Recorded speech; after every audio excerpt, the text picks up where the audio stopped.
This took place about 2 years ago. I used to live 3 streets over from a massive 300-acre graveyard.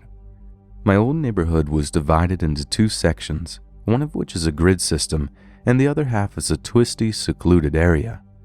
The graveyard spanned half of the grid system in my neighborhood, which was the area that I lived in. I had a close friend who lived 2 streets from the graveyard on the other end. We spent almost every Saturday at each other's house, mostly sleeping over. This night, at around 3 in the morning, I woke up his mom by laughing and she unfortunately came downstairs and kicked me out. Normally when I left his house, I would walk to my house on the street at the bottom of the cemetery. It was a straight shot to my house. As I'm walking, I hear what sounds like a cat in a huge amount of pain coming from inside the graveyard. I decide to go and try to find it so I can possibly help it out. I can tell it's pretty far inside the cemetery. I hop the fence and begin looking. I get to the center of the graveyard and I can tell I'm about 30 to 40 yards away from the cat by now. And by now, the cat is screeching and howling. It doesn't sound like it has moved since I first heard it crying in the street. As I close in on the spot I think it's in, the screeching stops. I stop in my tracks, and something feels very off to me. Then, a guy wearing a hood walks out from behind a tomb about 50 feet in front of me. After a few seconds of staring at each other, he makes a cat noise. I gasp, and he starts to run at me. I turn around and take off, sprinting. I look over my shoulder after maybe 30 seconds of running, and he has stopped chasing me and is walking back towards the tomb. I make it out of the cemetery, jogging home now. After about a minute, I hear the cat noises start up again.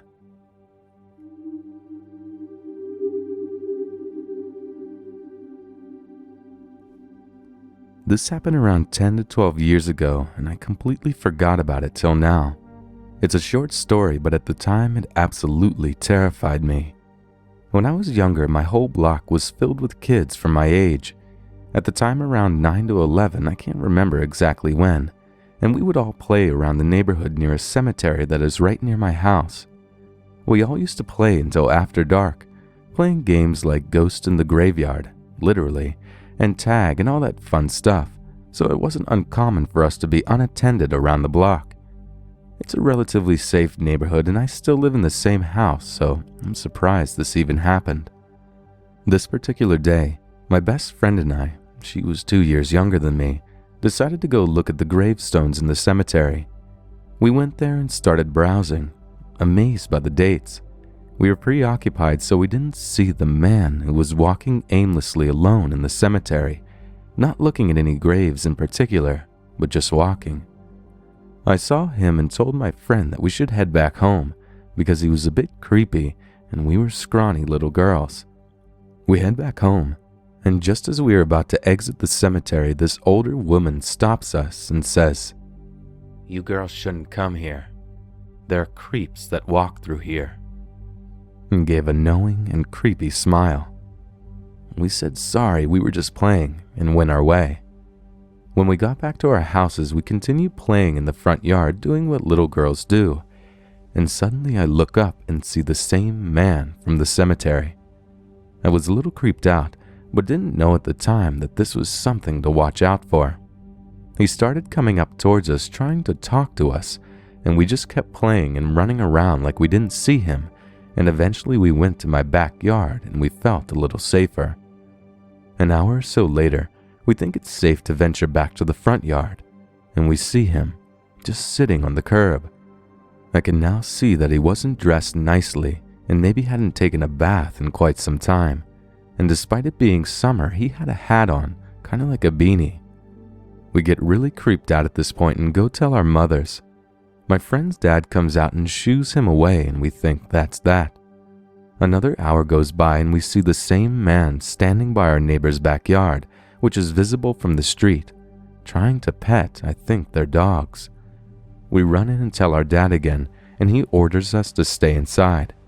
We watch, interested from the window, and God, I wish I hadn't.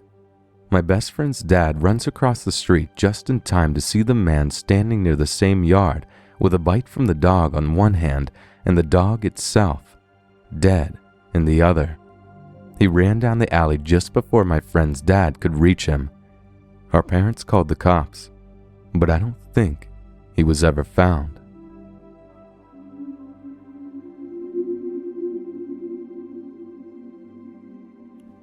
This incident happened to a relative of mine and his younger cousin. I will call him Dave. He and his wife were in their 20s at the time and had not been married very long. Dave had a younger cousin who was being raised by her grandparents. The grandparents lived out in the country, and there was not a lot of kids her age around to hang out with. So Dave and his wife would often invite her along if they were driving into the nearest city to see a movie or play some mini golf. It was the cousin's 13th birthday. She wanted to have a sleepover, so it was decided it would be at Dave's house. She, the cousin, invited 5 of her closest friends. Dave and his wife were not all that mature, and when around the kids, they would act like kids right along with them. They decided later that night to go to a graveyard, I guess just for a thrill or something. There's not much in our tiny town to do. In our small town, the graveyards around the area are located out in the woods. This particular one was surrounded by thick woods, no houses nearby. It was small and had a chain-link fence around it and a streetlight near the gate where you enter. The caretaker had a streetlight installed at some point, presumably to deter teenagers from going there to drink and party. So Dave and his wife and the 6 girls all exited the car and walked around the graveyard and were laughing, joking, chasing each other, telling ghost stories, trying to scare each other, and just generally being silly. They finally got tired of playing around and decided to go back to Dave's house. They all went and got back in Dave's large 70s model car. The girls piled into the back, and of course, he and his wife got in the front. All of the females were talking and giggling, being silly, while Dave, sitting in the driver's seat, was getting ready to crank up the car. While this was going on, they heard a tap on the driver's side window. It was not a tap like someone using their knuckles. It was like a ting, ting, ting of someone using a light metal object. Everyone looked toward the window. There was a guy standing there who was holding a machete. The tip of the machete was what he had used to tap on the window with. David and his wife said this guy was dressed like Rambo. He was not wearing a shirt. He had some kind of rag tied around his head and was painted up with green and brown paint, kind of like I guess some army guys paint themselves up when they go on maneuvers. Dave assumed it was possibly someone needing help, so he began opening his door to get out and talk to the guy. When he did this, he said his wife and all the girls started screaming, "No!" and diving for the door. The girls were diving over the seat and his wife across the seat, etc. They pulled the door shut and locked it, and frantically began locking all the doors. Then the girls and Dave's wife all started screaming at Dave, saying, "Go! Let's get out of here! Hurry up, go!" and words to that effect. While he was putting the key in the ignition, this strange guy does this weird sort of karate move like you might see on TV. He was spinning the machete around and doing a few kicks. Dave cranked up the car and they took off out of there.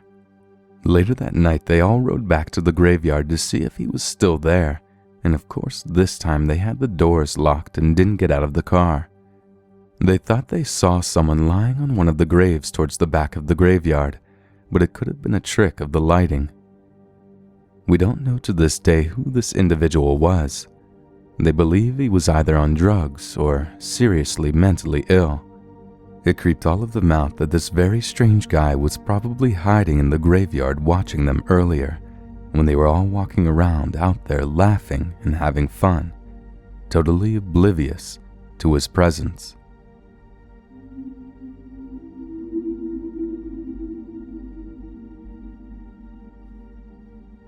About 2.5 years ago, I was at my friend's house. There are 4 of us, me, B and D, who are brothers, and T. We're at B and D's house late one night on winter break, December 2010 to January 2011. I don't remember exactly. We were just having a chill night, playing some video games, just hanging since there was like a foot of snow on the ground and there's not much to do in the region we live in anyway. We've all always been interested in the afterlife. We have no idea what happens when we die, but it's a subject that really fascinates us. It's fun to think about and talk about. The discussion naturally leads to ghosts and spirits. Eventually, we decide to go to an isolated graveyard on the outskirts of town to see if it's haunted. 'Cause face it, we didn't have anything better to do. The legend is that everyone who was buried there in that cemetery was a gypsy, and there hasn't been any other burials there since the 1920s. It's an old, semi-abandoned graveyard. Great, I think. We get into my car and drive to the graveyard. At this point, it's around 2 a.m. I'll describe the layout of this graveyard a little bit so it makes sense.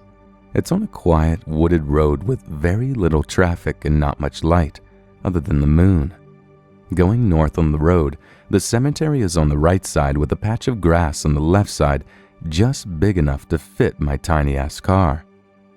A car passes in the other lane. I think it was a Jeep. We don't think much of it. It was odd, but we quickly forgot about it, excited to hopefully get the shit scared out of ourselves. We park, briefly thinking, what the hell are we going to be doing at an abandoned 130-year-old gypsy graveyard at 2 in the morning, before getting out of the car and crossing the street to the graveyard. There's a small staircase that leads up to the graveyard. This area is pretty hilly, the whole road is. We climb the stairs, go through the rickety gate and up to the yard. T brought a voice recorder, so him and B head towards the back of the cemetery to try and catch some spirits and whatnot. They're probably around 15 to 20 yards away from me and D. Meanwhile, me and D are just talking, marveling at how creepy this place is, once again questioning why we're even there. When we see a set of lights coming up the road, it's the same Jeep. It's a late 90s Jeep and it's white. It parks in the road adjacent to the cemetery, blocking my car. Whoever is in there rolls down the window, blasts some weird, satanic-sounding music, and stays there. We all freeze. He stays there for probably about 30 seconds with creepy-ass music playing, but I swear it felt like 30 minutes. This is where we die, I think to myself. And then he drives off. Naturally, you'd think we'd leave after this. However, me and my friends are sometimes a little stupid, so we ignored it and went back to looking for something at the graveyard worth seeing. Then the car makes another pass, honking his horn as he flies by. This is where we had the collective oh shit moment. Quickly scurried back to my car and we get stuck. Remember, tiny car, 1 foot of snow on the ground, parked in the grass. We get unstuck somehow, and I get us on the road, accelerated to the floor. We drive probably about 5 miles with no sightings of this dude. We think we're finally in the clear. We think we lost him. Suddenly, a pair of headlights turn on behind us. He was following us for who knows how long with his lights off, and we had no idea he was there. Suddenly, he pulls into the oncoming lane, matches our speed, and drives next to us. He throws something at my car. I still have no idea what it was, but I heard it hit. It didn't leave any dents or scratches, so who knows what it was, and then speeds up and gets in front of us, far enough ahead so it looks like he was going to leave us alone. Nope. He slams on his brakes and slows way down, almost causing us to hit him. I react fast enough to go around him and get us onto smaller roads closer to town, finally managing to lose him, and we head back to the house, scared shitless. We have no idea what happened that night. Maybe it was just an asshole driver. Maybe it was just teenagers screwing around. Or maybe he's just a psychopath.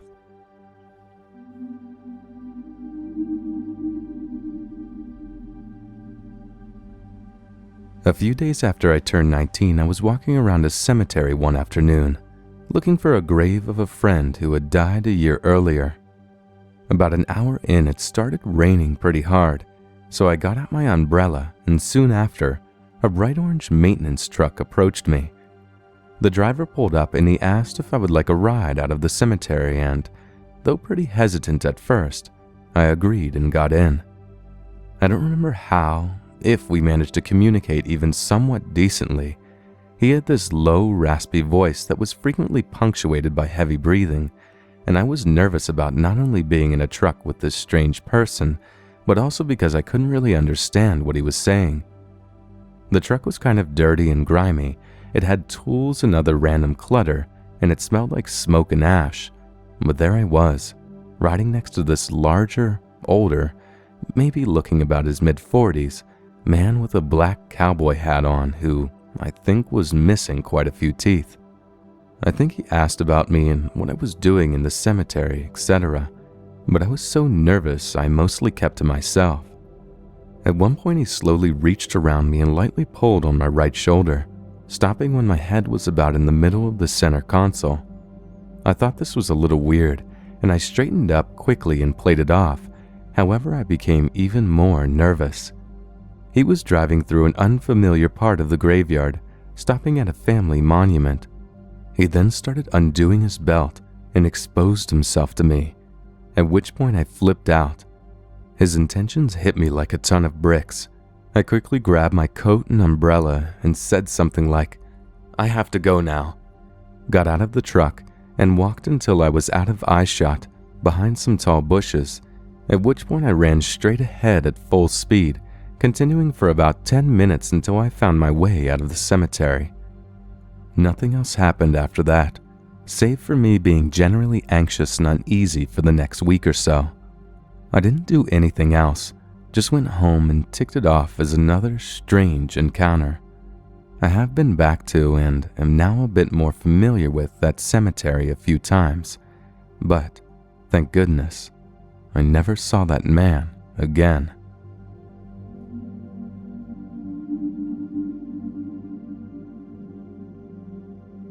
To start, I used to work in a cemetery. I got the job when I was a student in between university. I never asked to work there and I couldn't turn down the great pay. It felt strange at first, but after a while you got used to everything and it just felt like being in a big park all day. I think I've helped conduct over 200 funerals. I always thought of my job as a sort of duty to society, as a funeral can help the grieving process and give closure to the deceased's family. Two odd things have happened to me over the 4 years I worked there. Odd being creepy things. Both happened at this cemetery called Mount Pleasant. It's a really beautiful, complete oasis in the city. The first weird thing that happened just after I conducted a funeral. I was sitting in the truck while my coworker went inside the office to finish documenting the service. The truck we used to drive was a real beater and completely filthy inside. Digging graves is pretty messy, and the truck was littered with dust and old Tim Horton coffee cups. I'm sitting in the truck when an older gentleman comes up to the door and asks me a question about finding a grave. Pretty common question, as any cemetery is pretty much impossible to navigate without assistance.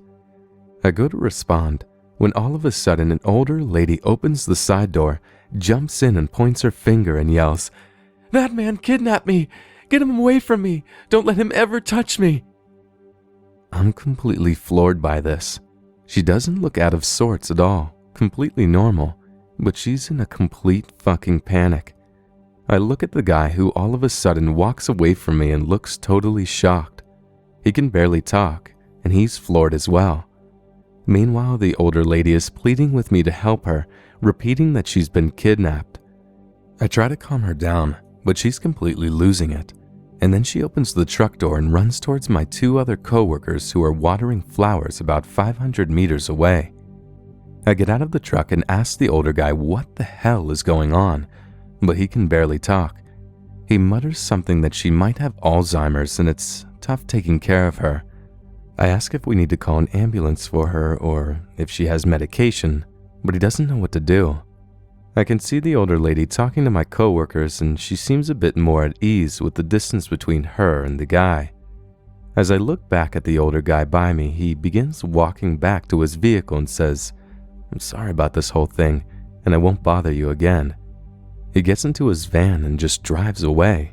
He didn't try to run back to the older lady or anything. He just takes off. Well, I'm a bit dumbfounded by this. I don't know what that was, but as I walk towards my other coworkers, I can see that older lady is gone. I run up and ask about her and they say the same thing. Yeah, she was really upset and asked for help getting away from someone. But they said before they could help or call someone, she ran to the street, flagged down a random vehicle, and got inside.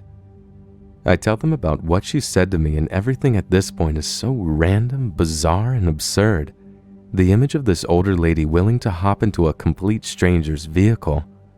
So we talk for a while if we should call the police or try to find the random vehicle, but then the guy from before drives by in his van, smiles and nods at me like none of this just happened, and slowly drives away from the cemetery. What happened to the woman? Did he care? We're just shocked by this, and we decide that we'll tell our boss and can tell the police about what happened. Hopefully she's okay. When I got home from work, I checked all the newspapers to see if anything had been reported. Nothing came up. I never heard anything about this ever again.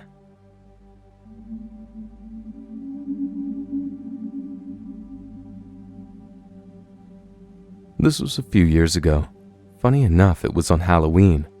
A friend and I were driving around, really just passing time and enjoying the rich kid part of town, where they really try their hardest to show off their money by the number of decorations, fog machines, lights, sounds, music, the whole 9 yards. As we drive down the street, we end up getting to a row of houses with the lights turned off, not a single light save for the moonlight and our car lights. That street was usually blacked out, with the exception of one house, an older man, who would always go all out for every holiday. It was as creepy as can be. Skeletons, a witch in the background, some odd chants and laughter. My friend saw that he had a Take One candy bowl with full-size candy bars, so he parks the car and gets out. I follow him past the mock graveyard, walk up to the bowl, and he reaches into it. Bam! A little hand pops from it and makes him jump. He literally runs back to the car. As I laugh, I grab a bar for myself and head back to the car when I realize something. Those chants and other noises are not from here. I let my friend know as I get in, and we decide to drive further. He notes that there is a little graveyard that's open all night, so we decide to check it out. It takes a second to get there, but when we do, we can hear the chants better, and very faintly we see some lights. We turn our own lights off and slowly drive up. As we enter, I get an odd feeling. Halloween night, in a graveyard? This is how the movie starts. But we had a car and are big enough to take down a big guy or two, let alone a couple of emo kids trying to summon a demon or something. But then we finally see it. See them. A group of people wearing robes, dancing and chanting around a fire. Not just a little twig fire. No. Firewood and logs. Heavy dancing, 5-foot-tall fire. The people around it were dark-skinned, with paint on the face of one older woman. As she chanted, she tossed something into the fire, and then, out of seemingly nowhere, she pulls out a chicken. It was either already dead or had just been killed. It was very limp, like it had no movement of its own. At the same time, we both just look at each other in shock, more so laughter than fear as we chuckle to ourselves. She turns her head as slowly as possible and stares at us. We had no clue if she knew or had a sixth sense, but she stared for at least 10 full seconds and then smiles at us and waves us over. My friend was in fuck this mode, and he takes it out of park and goes to floor it. And nothing happens. Literally almost no noise, like the engine stalled or something. So yeah, this is where the movie says, based on a true story. One of the men with the white paint on his face looks at us and waves us over also, like he wants us to join them. But then the car finally wakes up, and we get the fuck out of there, not looking back for a second.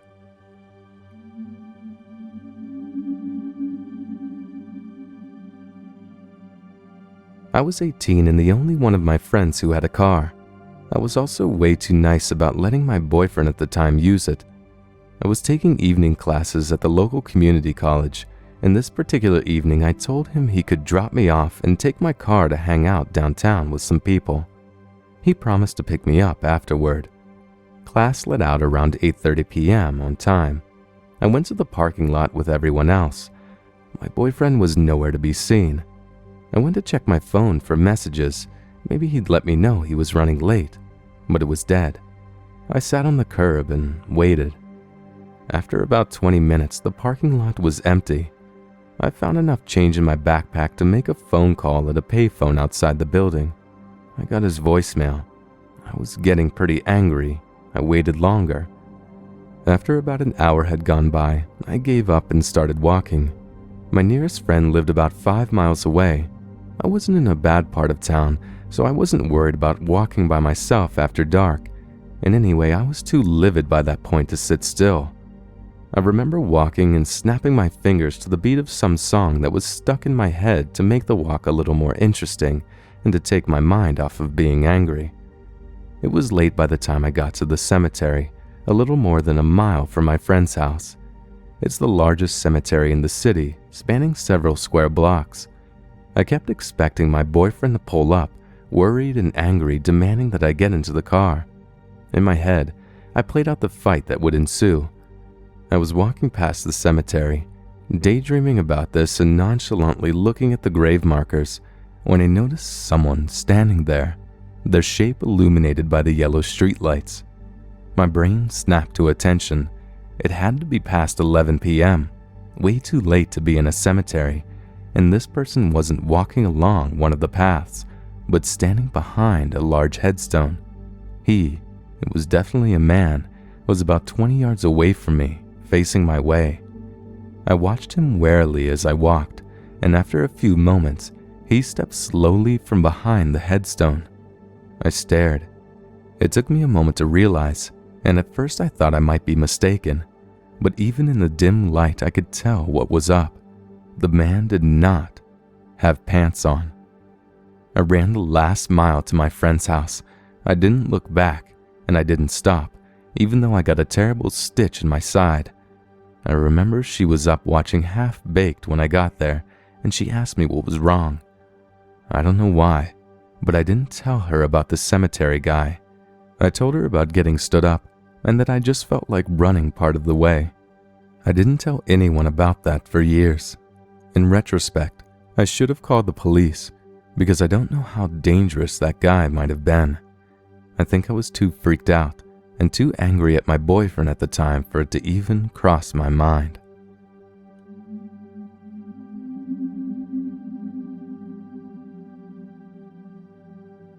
So let me just start off by saying I move around a lot in between SoCal and Arizona. At the time of this, December 2015, I was still living in Southern California at my grandma's apartment. I had gotten a seasonal job at Toys R Us to do something with my time and learn some people skills. I'm a 24-year-old girl and have some pretty extreme social anxiety and find it really hard to talk to people, so I figured this job would help. Another important thing to mention, my grandmother is on a government program with reduced housing costs and has a 2-bedroom apartment ever since my grandfather passed away.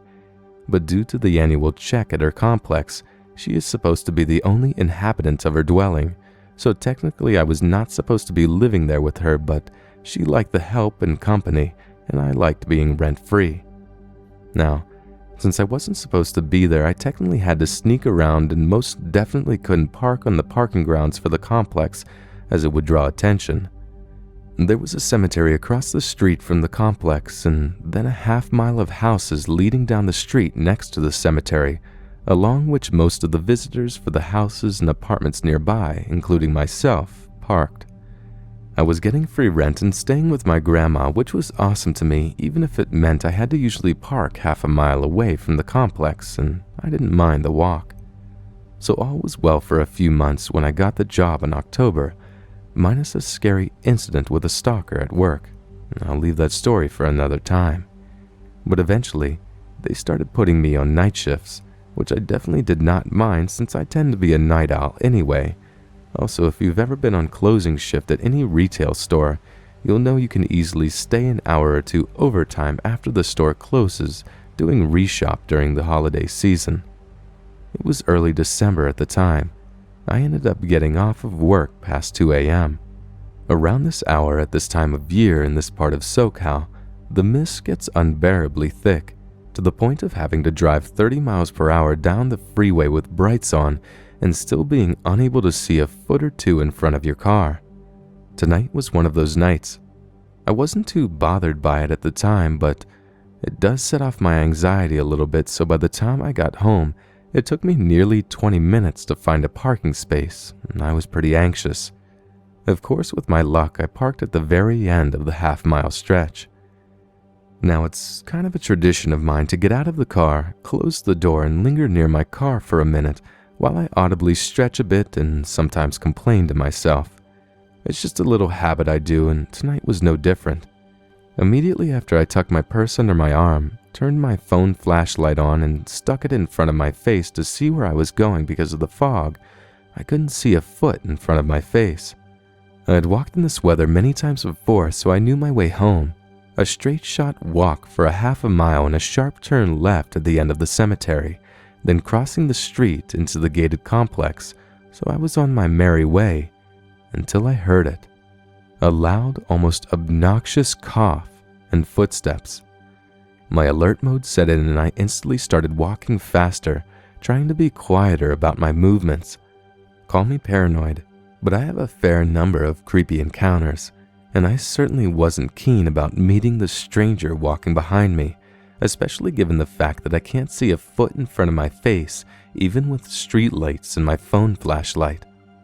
This continues for a few minutes, with an occasional cough behind me, and then I hear a whistle, the kind cat callers do, which bewilders me because 1, you can't see shit, and 2, since you can't see shit in this weather, I assume the person is purposely intimidating me, at which point I give up on walking and break into a run. The steps behind me break into a full-blown run, and I hear panting. Clearly the dude isn't in the best shape. By now I'm speed-walking next to the cemetery, and for some godforsaken reason, my panicked mind tells me it would be better to duck into the cemetery and hide instead of walk the straight shot home. Had there been no fog, I would have a clear view of my grandma's apartment from the area in the cemetery where I stood. I quickly hid by crouching behind the entrance post to the cemetery gates, and I knew I fucked up, because his footsteps stopped too, and I could tell he knew I was hiding because of my lack of audible footsteps. I crouched there for what seemed like 10 minutes, too scared to turn on my phone for fear of him being close enough to see the light and find me, and too scared to make a run for it for fear that he was intently listening out for me. I had figured out he was standing probably about 5 to 10 feet from where I was at the entry driveway to the cemetery right before the gates, which was confirmed when after minutes I heard his voice say, "I know you're there, sweetheart." I heard the distinct sound of a lighter being struck and then smelled cigarette smoke. Figured the dude was focused on his cigarette. I made a run for it across the cemetery, somehow not tripping over any graves, all while intently trying to listen behind me. The cemetery's main entrance has wrought iron fencing, but the back and right end is wooden and serves as a separator between the cemetery and the backyard of various houses, and the other side, which is in front of my grandmother's apartment, is a chain-link fence. There is no other entrance or exit to the cemetery, but I know the chain-link fence doesn't go all the way to the ground, so I laid on my stomach, pushed the fence out and up, wriggled across, and ran directly across the street to my grandma's house, pounding on her door until she opened. I don't know how this dude found me. He must have been standing around nearby as I parked and heard me complain to myself loudly when I got out of the car. But either way, that was one of the most terrifying experiences I've ever had.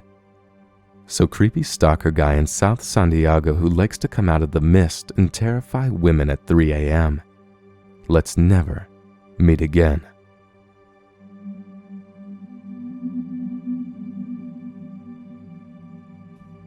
First of all, let me talk about the cemetery and the area around it.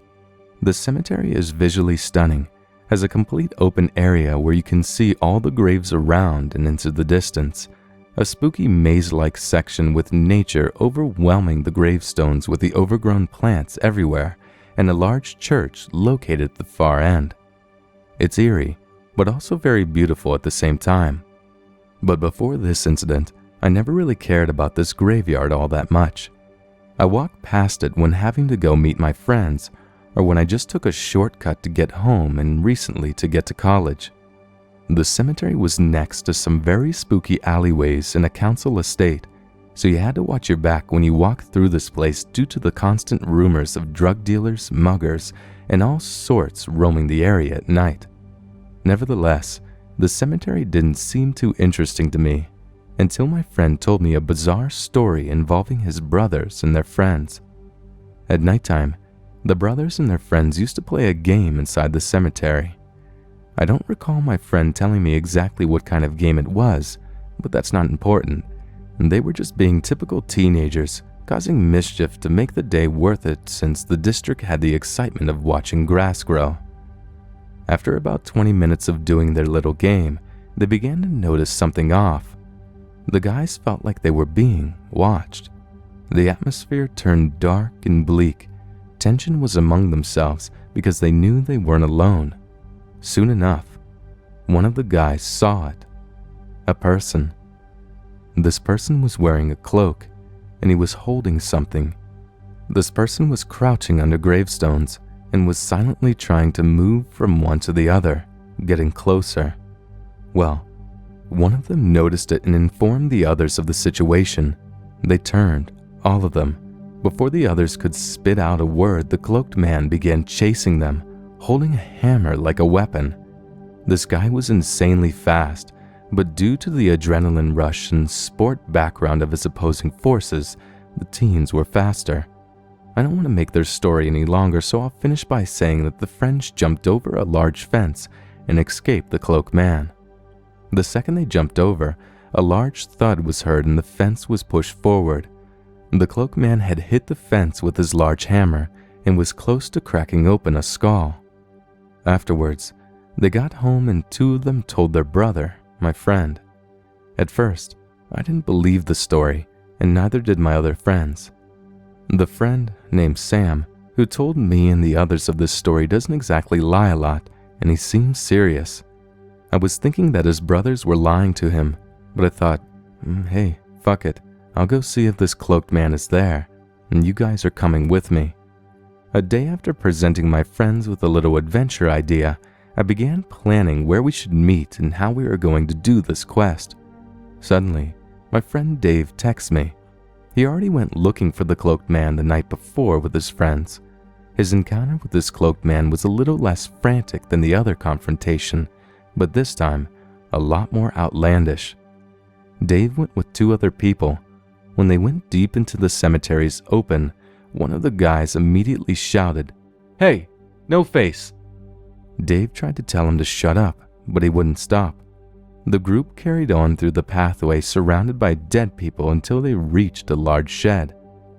David and the others hid behind a bush and saw him. The cloaked man was inside. He was examining his weapons. Apparently, a large hammer, a rusty-looking wrench, and a decaying machete. Eventually, he stopped and went out of his shed and into the church. Unexpectedly, the church bell is heard, loudly. The guys watching don't know what the hell is going on, but the bell is ringing for a good minute. The bell is, strangely enough, ringing in a weird pattern. David tells the others to get up and go back to another spot. They hide behind a bench this time, being further away from the strange church. Then the cloaked man comes out, looking concerned and ready to attack. He has an axe out. Panic rushes through everyone behind the bench, making everyone involved quickly to agree to get the hell out of there. They try to sneak out, but David keeps his eyes on the cloaked man. What the cloaked man does next will give my friend various amounts of what the fuck thoughts forever. Cloaked man stops dead in his tracks and then falls to the ground. What's he doing? He's crawling around the gravestones rapidly, going from one to another. However, he's not just doing that. He's making noises. The sound of the cloaked man spewing out growling-like sounds begins to conquer the frigid, emotionless graveyard. Then abruptly, he gets up and smashes one of the gravestones with his axe without any reason and lets out a haunting scream up to the skies, again for no reason. Dave says fuck hiding, and they all run out. Cloakman doesn't chase them, but looks into the distance. When he finished his story of discovering more about the cloaked man, I thought there would be no point in going there. We all know that this cloaked man is a fucking weirdo that preys on teens and poor short-lived gravestones. What else can be found out? Well, I'm big on adventure, so I thought that me, David, and Sam and many others should go and explore a little more, just to see what else this guy does. So a few days later, we have our team, me, Sam, Charlie, and Mike. Charlie is a fat slob and Mike is the witty man of the group. So we all met up at the local tube station at daytime. Yeah, we were going to go at nighttime at first, but everyone wussed out, so we went during the middle of the day. We slowly walked through the empty alleyways and the council houses until we got to the gates, which were locked. We jumped over and began our adventure. Sadly, Charlie and Mike just weren't having it and climbed back out. They weren't going anywhere though. They were going to be waiting for us. We wanted them to come with us, but after a minute, we left them and walked through the large pathway with the gravestones around us. About 20 minutes went by. Nothing was happening. Instead of going straight to the shed, we decided to take another route. All of us went through the claustrophobic maze-like section where the gravestones were just covered with plant vines. We began walking around, and we began arguing amongst each other. Sam was bored and wanted out. Dave didn't care that much, and I wanted to go back out into the open and find the shed and church. 5 minutes of pointless arguing later, and suddenly we hear footsteps. We look around. Nothing. "Get out your phone," Sam says to me. "All right, wait a second," I reply. So my phone is out, I unlock it, and I go to the camera. I'm pointing out into the remoteness with my iPhone, but nothing is lurking into the distance. At least not in our vision. We knew someone was near us, so we began frantically walking through the maze. Sam wants me to begin recording, so I do just that. Since nothing was happening again, the recording just becomes a dragged-out video of us walking around like idiots and looking in every direction. I switch the phone off and we go deeper into the cemetery. It gets darker and darker and tighter. Then I see it. The cloaked man is following us. I finally saw the fucker. It was when I looked behind and he was hiding behind a huge angel statue. He's stupidly close to us. "Guys, I see him behind us. Let's get the fuck out of here," I say. David, being the confident and curious guy of the group, walks back and tries to catch the guy. I didn't want to see this crazy guy pop out, but I wasn't leaving my friends, so we all went behind the statue. He was gone. Sam got overly paranoid and wanted us to get out. He had a crawling feeling that the cloaked man was staring at us, but we continued on, being idiots, and that's when I spot him again on the other side. He was a little bit further away from us this time, so I wasn't as scared as I could see him trying to get closer, blending in horribly with the trees. I started freaking out. David and Sam noticed something moving, so we ran about 30 feet and tried to hide. The cloaked man was now going in the other direction and entered the church, which was noticeable from where we hid. Then we heard those bells. David confirmed that those bells were the same ones he heard the other night. Then the cloaked man came out with a huge axe. Without any hesitation, he charged at our direction. Let me just clarify the locations by saying that we're still in the maze-like area of the church, and we could still see the open area in the distance where the gravestones and church were located. So he was far away, but charging at our direction. He knew where we were. Even though we were hiding and nowhere near him, he still knew our location. He didn't change directions or anything. He sprinted in one line with his axe in both hands. When I realized he was getting closer and closer, I yelled run and we legged it. We ran and I looked behind. He was right there, ready to swing at us. We didn't want to split up, so we ran around the maze until we found a pathway with large hedges on the side. No going back.